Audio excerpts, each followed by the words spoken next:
Good morning mga suki! Welcome nga na naman sa panibagong chapter ng buhay ko! Pagkatapos ko nga makatakas dyan sa anak ko ay dali-dali na akong gumaya. Takas? Ano yun? Preso? Medyo tinanghali nga ako ngayon lumabas. Ganun siguro talaga pag mga main character. Lagi talagang huli ang mga bida. Pero kahit maliit naman ako ay nasa akin ang mga almusal nila. Hawak ko pa rin talaga ang beat. Ano ba naman kasi itong pinagsasabi ko? Nanlaki nga pala yung dalawang mata ko sa highway. Ay, malamang, dalawang mata. Alangan naman, isa lang manlaki. Daanan ko nga pala dyan ang LTO. Buti na lang talaga, hindi nila ako hinuli. Tinanong lang naman nila kung maganda ako. Abay, syempre, sinagot ko ng automatic yan. Kailangan pa bang i-memorize yan? Hala, nag-feeling. Ganun siguro talaga ang advantage. Pag maganda ka talaga, ay talagang pinagbibigyan ka. Ay, hala, pasintabi sa mga kumakain.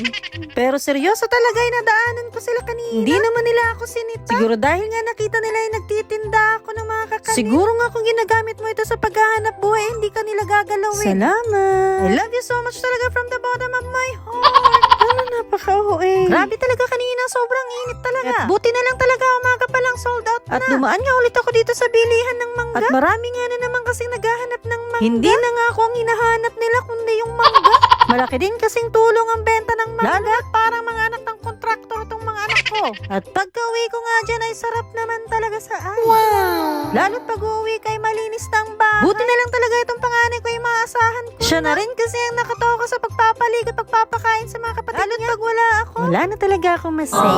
Salamat. Oh, that's it for today. Until next video, I love you all.